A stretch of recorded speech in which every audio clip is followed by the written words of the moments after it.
এক ঢিলে দুই পাখি নয়, দুইয়ের বেশি পাখি মারলেন দেব। পুজোয় মুক্তি পাচ্ছে তার ছবি টেক্কা। ৮ অক্টোবর। সদ্য নিজের মেকআপ ভ্যানে বসে পুরো দল নিয়ে প্রচারে ব্যস্ত ছিলেন তিনি। সেখানেই পরিচালক, অভিনেতাদের প্রশংসা তো করলেনই, প্রচার সেরে নিলেন তাঁর আগামী ছবি খাদান, রুক্মিণী মৈত্রের আগামী ছবি বিনোদিনীরও। টেক্কায় দেব নায়ক, তাঁকে কেন্দ্র করে বিভিন্ন চরিত্রের আনাগোনা। স্বাভাবিকভাবেই প্রযোজনার পাশাপাশি তিনি ডাবিং সহ সমস্ত কিছুতে উপস্থিত ছিলেন। কিন্তু খণ্ড খণ্ডভাবে একটি ছবি দেখা আর প্রেক্ষাগৃহে বসে একটানা দেখার মধ্যে অনেক পার্থক্য। দেব সম্প্রতি একটানা টেক্কা দেখেছেন, তারপরেই ছবির প্রশংসায় পঞ্চমুখ। জানিয়েছেন স্বস্তিকা মুখোপাধ্যায়, রুক্মিণী মৈত্র, সৃজা দত্ত সহ প্রত্যেকে নিজেদের সেরাটা দিয়েছেন।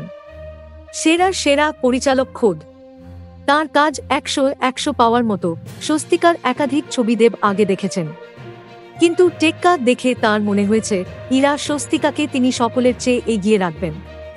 প্রসঙ্গত, পর্দায় স্বস্তিকার মেয়েকে অপহরণ করবেন তিনি। দেবের কথা ফুরোতেই স্বস্তিকা বলে ওঠেন, গতকাল থেকে একটি কথাই মুখস্থ করেছি, শিরায় শিরায় গরম রক্ত, আমি দেবের চরম ভক্ত। ভ্যানের ভিতরে সঙ্গে সঙ্গে গোটা টিম হৈ হৈ করে ওঠেন। যার উদ্দেশ্যে এই কথা, সেই দেবের মুখ চোখ নিমেষে লাল।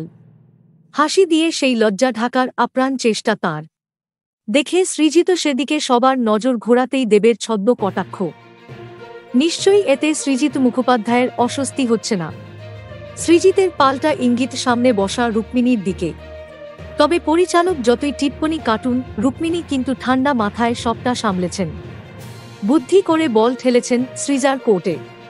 কারণ বাঘা যতীন ছবিতে তিনি দেবের স্ত্রীর ভূমিকায় অভিনয় করেছিলেন। রুক্মিণীর পাল্টা দাবি, সৃজা ছবিতে খুব ভালো কাজ করেছে, ওর কাজ নিয়ে কথা হোক।